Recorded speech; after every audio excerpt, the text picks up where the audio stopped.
Tidak hanya Hugeng yang meraih prestasi, telah hadir bersama kami dua pelawan cantik yang meraih prestasi tidak hanya di Indonesia tapi juga di internasional. Tapi sebelumnya kita lihat video yang satu ini.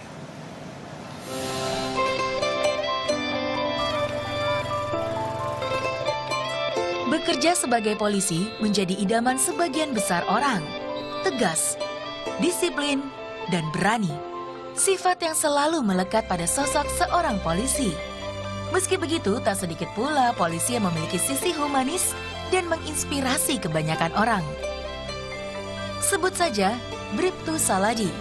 Anggota Satuan Lalu Lintas Polres Kota Malang ini sudah mengabdi di instansi kepolisian selama 38 tahun. Selain mengabdi sebagai seorang polisi, kesehariannya dihabiskan sebagai pemulung sampah di Kota Malang. Dirinya tak malu, begitu pula keluarganya. Justru ia bangga dengan pekerjaannya sekarang. Atas kesederhanaannya dan kejujurannya, Saladi mendapatkan penghargaan berupa tanda kehormatan dari Kapolri. Selain Bribka Saladi, ada pula Aibtu Jailani, anggota Satlantas Polres Gresik. Jailani dikenal tegas dan disiplin dalam bertugas. Pria yang bertugas di Satlantas Polres Gresik ini menjadi sorotan karena memiliki jumlah surat tilang terbanyak, 2.400 surat tilang selama setahun. Ia pun pernah dinobatkan sebagai polisi paling jujur saat perayaan HUT Bayangkara ke-69.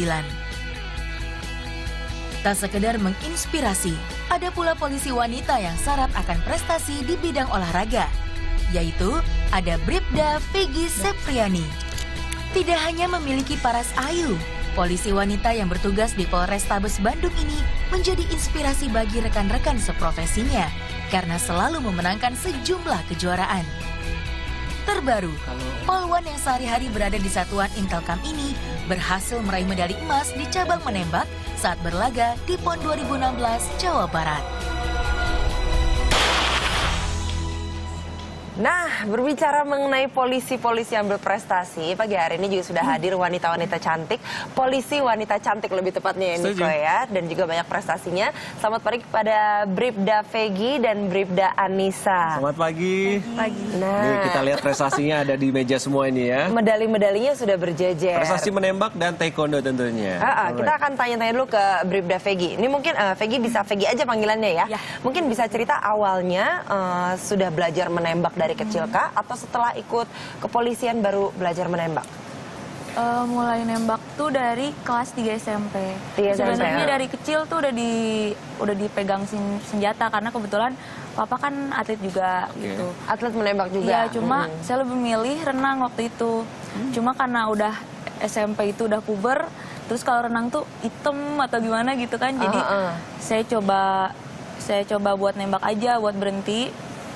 Dari situ saya ikut pertandingan pertama Kapolri Cup 2010. Itu saya langsung pertandingan pertama itu saya langsung dapet emas. Dari situ ya kaget juga sih sebenarnya, kok bisa gitu ya, cuma latihan 3 bulan gitu. Dari situ mulai tertarik jadi seneng aja, jadi udah hobi sendiri. Awalnya nggak sempat merasa takut melihat ada senjata atau memegang senjata pertama kali? Iya, dari kecil udah megang senjata. Dari kecil udah di rumah udah banyak senjata gitu. Jadi biasa aja ya gitu. udah nggak aneh gitu. Jadi udah biasa aja megang senjata tuh gitu. Berarti ada andil orang tua juga ya yang ngajarin Vegi di rumah. Sementara Bribda Anissa sendiri ikut berprestasi di taekwondo sendiri bagaimana ceritanya? Iya, jadi waktu kecil tuh saya tuh sering berantem. Waduh, ya. Ini tomboy-tomboy ya ternyata ya. Saya jadi takut loh ini. Gimana? Iya, jadi sering berantem, terus mama pusing. Terus ya dimasukin bela diri, taekwondo masuknya. Ya. Terus pertama kejuaraan tuh dapat perak. Jadi waktu awal masuk taekwondo, maksudnya biar makin jago berantemnya atau gimana? Jadi berantemnya tuh diatur, nggak sama orang gitu, dinangisin. Sama saudara gitu. Benar. Itu pertama umur berapa itu? Kelas 6 SD. Kelas 6 SD. Iya, kelas 6 SD. dimasukin taekwondo, dapat perak Pertama kali dapat Iya, perak langsung. iya, perak. Berontak nggak Oke. sih ketika orang tua menyuruh kamu untuk ikut taekwondo? Enggak, malah seneng. Malah seneng? Iya, kalau misalnya nggak ada latihan saya nangis di rumah. Oh, jadi kayaknya tuh hasrat ingin berantem tuh tersalurkan gitu kayaknya. Ya. Oke, kalau gitu sampai akhirnya masuk ke kepolisian gitu, dan sekarang akhirnya masih terus diasah bakatnya masing-masing. Kalau Peggy sendiri merasakan manfaatnya apa sih? Jadi untuk nembak. Jadi lebih banyak sih pengetahuannya, jadi saya bisa keluar negeri berkali-kali gitu, bisa kemana-mana, terus bisa lebih kenal banyak orang gitu kan. Kalau misalnya nggak di situ-situ aja gitu, kalau nembak kan bisa kenal sampai ke kayak atlet-atletnya tuh sampai ke luar negeri tuh udah banyak, jadi udah banyak temennya gitu. Jadi Karena pertandingan ya? Iya, karena pertandingan tuh jadi ya asik lah, jadi nembak jadi hobi. Nah, untuk memutuskan menjadi polwan, bagaimana ceritanya? Waktu itu saya sih cita-citanya sebenarnya psikologi, ya jadi di psikolog.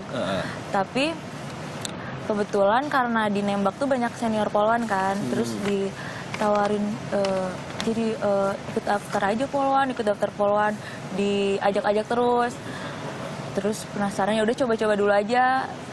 Tahu-tahu pas gitu, alhamdulillah lulus polwan.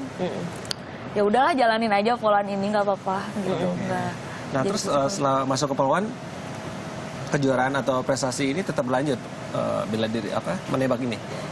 pas sudah jadi polwan masih tetap berlanjut. Masih terus berlanjut ya. Latihannya seperti apa setelah masuk polwan?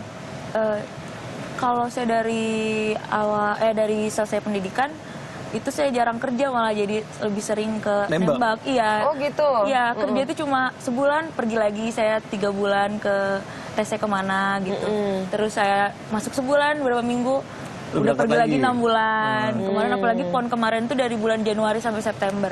Berarti memang dipersiapkan gitu ya untuk semakin lihai menembaknya. Kalau Anissa sendiri berarti sampai sekarang dari kecil sampai sekarang sudah ikut berapa kejuaraan, dan kejuaraan apa yang paling berkesan untuk Anissa? Kalau ikut berapa kejuaraan nggak kehitungnya Mbak, soalnya udah banyak Banyak banget ya. Kalau yang berkesan sih SEA Games. SEA Games. Iya, SEA Games kemarin sama PON. Di SEA Games waktu itu dapat apa? Kalau SEA Games Myanmar saya nggak dapat, kalah. Oh, Myanmar, oke. Myanmar Yang 2013. Kemarin Singapura dapat perunggu. Dapat Perunggu. Yang mana Sama, medalinya ya? Kita coba ini kita lihat medalinya Oh iya, satu-satu. Singapura. Oke, ini ya. Iya. Oh, ini yang Singapura 2015. 15. Oke. Itu yang ini PON tuh. Iya, logonya ini PON yang kemarin. Oh, ini yang baru banget nih. Yes. Masih fresh. Nah, Cabang olahraga ini- taekwondo. Ini yang Singapura kemarin dapat perunggu, ini kemarin Jabar. Oke. Setelah di polwan sendiri, kegiatan bela diri gimana nih mengatur waktunya? Sama ya kayak Peggy, jadi mungkin karena pimpinan saya juga mendukung untuk olahraga. Jadi saya dispen, dapat cuti untuk latihan Khusus ya? event-event besar aja ya. Oke. Kalau Peggy sendiri kejuaraan yang paling berkesan apa untuk menembak? Waktu di Kuwait itu. Kuwait tahun? Tahun 2014 sebelum saya tes polwan. Oh, itu kenapa tuh yang bikin berkesan? Saya dapat perunggu waktu itu. Mix team, tapi jadi saya digabungin sama Jepang buat lawan negara lain gitu.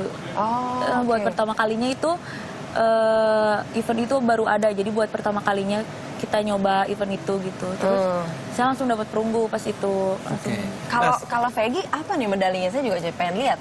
Ini yang itu yang ini air pangdam pistol jaya. putri.